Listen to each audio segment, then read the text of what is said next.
Some Sadducees, those who say there's no resurrection, came to him and asked him a question. Teacher, Moses wrote for us that if a man's brother dies, leaving a wife but no children, the man shall marry the widow and raise up children for his brother. Now, there were 7 brothers. The first married and died childless. Then the second and the third married her, and so in the same way all 7 died childless. Finally, the woman also died. In the resurrection, therefore, whose wife will the woman be? For the 7 had married her. Jesus said to them, those who belong to this age marry and are given in marriage. But those who are considered worthy of a place in that age and in the resurrection from the dead neither marry nor are given in marriage. Indeed, they cannot die anymore because they are like angels and are children of God, being children of the resurrection. And the fact that the dead are raised, Moses himself showed in the story about the bush, where he speaks of the Lord as the God of Abraham, the God of Isaac, and the God of Jacob. Now he is God not of the dead, but of the living, for to him all of them are alive. Then some of the scribes answered, Teacher, you have spoken well, for they no longer dared to ask him another question. Public radio is an experience I find enjoyable and sometimes aggravating. I really enjoy classical music. I like the programs they have on jazz. In the afternoon when I'm driving around visiting, I like to listen to All Things Considered. I like to listen to that long span of news that they have. But every now and then, they get creative. They get artsy. So they will, for instance, interview a guitarist, a famous guitarist. And while I think my radio has gone out of signal or something, I realize that slight noise I hear is the guitarist filing his fingernails. And they'll spend 10, 15 seconds on the radio listening to the man file his fingernails. I guess some people find that creative. I find that exceedingly annoying. But if you are a fan of public radio, you probably remember the show Car Talk, which featured Click and Clack, 2 guys out of Boston who would talk cars, and people would call in with questions. I remember one episode where, judging by the sound of his voice and the lifestyle he had, he was probably a young man, and he had a Subaru that he and his girlfriend would drive off-road in Mexico. Subaru, you know, the car that's all about love. Well, this young man loved that car. I mean, if it is possible to have a relationship with an inanimate object, he had a relationship with this car. And so the conversation started this way.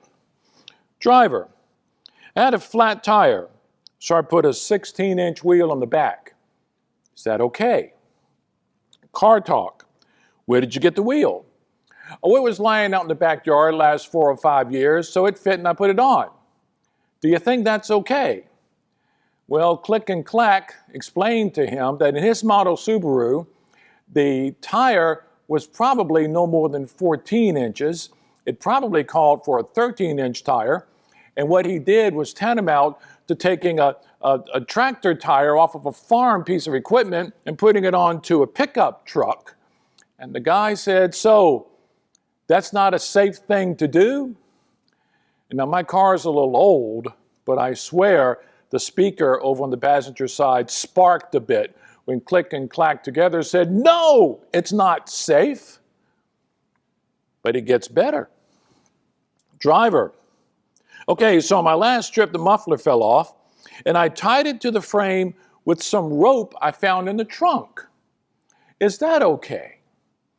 Well, this being radio, they got kind of cerebral about it, and they talked together about the average temperature of the average car's exhaust system, and they talked about the combustibility of the average piece of rope, and they together decided that going out and finding a piece of wire and replacing that rope with wire was probably a better thing to do.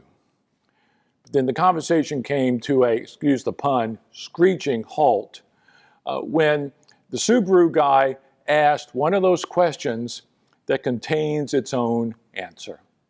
So, if I fill my gas tank more than half full, the back seat reeks of gasoline.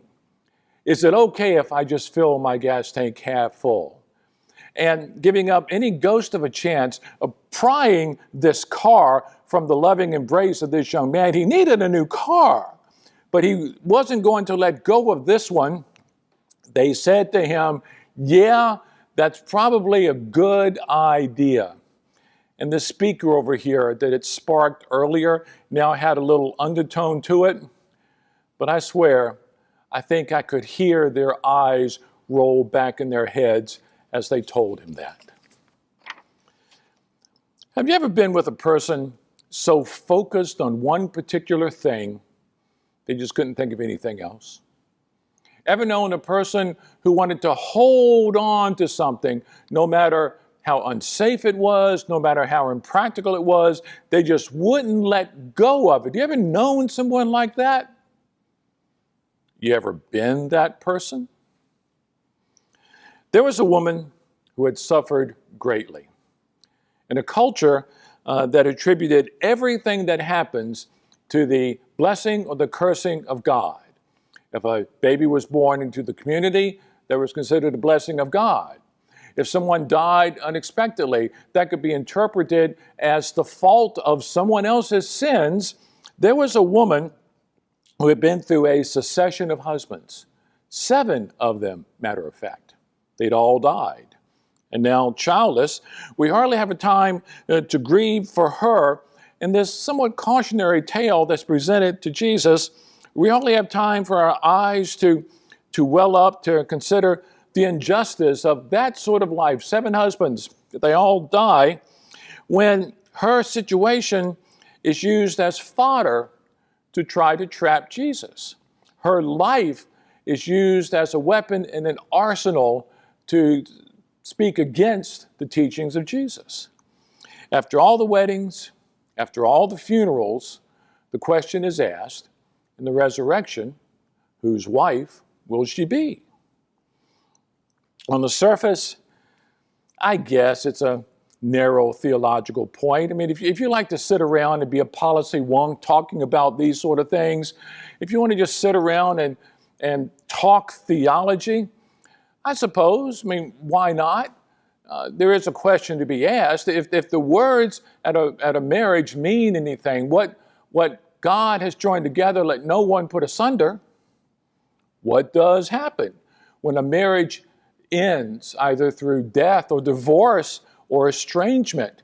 When we declare the marriage no longer exists but is brought together by God, what really does happen? According to the law of the land for Jesus and his people, if a man dies and he has an unmarried brother, it is the unmarried brother's responsibility to then marry that other brother's wife. That might partially explain how she could acquire 7 husbands in succession like that. It was considered a humane directive at a time when women could be found quite vulnerable. So in the resurrection, whose wife will she be? For she had been married to all 7 brothers. But it's a trick question. Those who are asking the question of Jesus, the Sadducees, they don't believe in resurrection. They find the whole idea quite silly. And so with a logical progression of marrying one brother and then another and another, they believe that they have trapped Jesus into a corner to speak against him and his teaching for resurrection, the idea of new life. It's also logical. It's also Vulcan. It's also emotionless. And I believe Jesus answered with his own logic. It's a heavenly logic, and it is full of emotion. Like a car guy trying to get a young man to let loose of the car he owns. Not unlike Columbus, who was told, if you go on this trip, you're going to sail off the very edge of the earth. He went anyway. What they discovered is a new world. And what Jesus wanted the Sadducees to know is that there is another world. Those who belong to this age marry and are given in marriage. Those who are considered worthy of a place in that age to come, and in the resurrection from the dead, neither marry nor are given in marriage. Indeed, they cannot die anymore because they're like angels. They're children of God and children of the resurrection. The Sadducees are questioning Jesus on the basis of the world that they know, the world they are comfortable with, the world they like, the world they want to hold on to. This woman has basically been the property of one man, and then another, and then another. At no point does anyone ask, what about her? What is she supposed to do? All they want to know is, whose wife is she? Apparently, she has no value unless she's the wife of a man. And Jesus says that is not the kingdom of heaven. They want to explain heavenly things with earthly words. They want to understand profound truth with profane lives. And Jesus reminds them that God's ways are not our ways. And God's kingdom is going to reflect God's ways and not our ways. There's a story I used to tell quite often at services of death and resurrection. It kind of ran its course, as good stories do. I haven't told it in several years, and so I think it might add some light to what's really going on here. There was a man named Paul Villiard who, as a child, was fascinated by the telephone. It hung in his mother's kitchen. It was a wooden box with a silver earpiece on the side. He remembers his very first phone number. Remember, every time I see that insurance commercial where there's an opera going on and someone's phone goes off, and Alexander Graham Bell pulls this big hunk of a phone off the floor, and he answers it and says, "No, this is number 1. You must want number 2. Paul Villiard's first phone number was 105. And he remembered there was an amazing person that lived in that box. Her name was Information Please. And there was nothing Information Please didn't know. If his mother needed someone's address or someone's phone number, she just called Information Please and she knew the answer. If the big clock in the hallway wound down and the time needed to be reset, Information Please knew the exact time to reset that clock. So she was wonderful.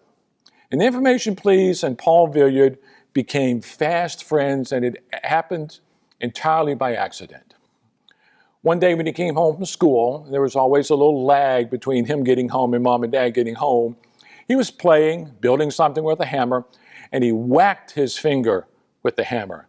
Boy, did it hurt. But tears seemed wasted since no one was there to share them with. So he called Information Please, and he shared with her his sad tale. She asked him, "Are you bleeding?" And he wasn't. And then she told him how to go in the ice box, get some ice, put it on his hand, and the pain will go away. He did that, and ever since then, they became good friends. He would call Information Please for absolutely everything. She knew geometry. She knew how to do math. She knew that a chipmunk that had been caught in the park could be fed fruit and nuts. But the thing that really solidified their relationship was the day that young Paul came home and he found Petey, their pet canary, dead at the bottom of the cage. He loved that bird. And he called Information Please and explained to her what he had found. She said to him all the things we adults say to to soothe a child when his heart is broken, but none of that worked. Paul's heart was inconsolable. In his own words, why was it that birds should sing so beautifully and bring joy to whole families, only to end up in a heap of feathers on the bottom of a cage? And then, information, please explain to young Paul Villiard what I believe Jesus was trying to explain to the Sadducees. Paul, she said, always remember there are other worlds to sing in. It takes courage to believe in another world. It takes courage to believe there's another way. It takes courage to commit yourself to that world and to that way. That, my friends, is why we have church and why we are church. We believe there is another world to sing in. And on this Commitment Sunday, we are here because we believe that other world actually can be seen in this world if we will but look hard enough and if we will but try hard enough. The wedding of Prince Harry and Meghan Markle was a wonderful experience. It's known as much for Bishop Michael Curry's sermon as for the pomp and the ceremony. And there are those who thought that his words were too political. Frankly, I didn't see that at all. Not at all. To me, his words were good preaching. Imagine a world, he said, where love is the way. Imagine our homes and families, our neighborhoods and communities. Imagine governments and nations, businesses and commerce, where this love is the way. Imagine this tired world where love is the way. Where love is the way, unselfish, sacrificial, redemptive. When love is the way, no child will ever go to bed hungry. When love is the way, justice will roll down like a mighty stream and righteousness like an ever-flowing brook. When love is the way, poverty will be history. When love is the way, the earth will be a sanctuary. When love is the way, we will lay down our swords and shields, lay them down by the riverside, and we will study war no more. When love is the way, there's plenty room, good room, for all God's people. Because when love is the way, we will actually treat one another, he said, well, like family. Because when love is the way, we will know that we are brother and sister. We are children of God. Friends, beloved of God, if there really is another world to sing in, if we believe there is a better way, then it is the church's responsibility to sing the songs of that other world in this world. And it is the church's responsibility to live that other way amid all the ways of this world. Commitment Sunday simply helps make that happen. So let it be. Amen.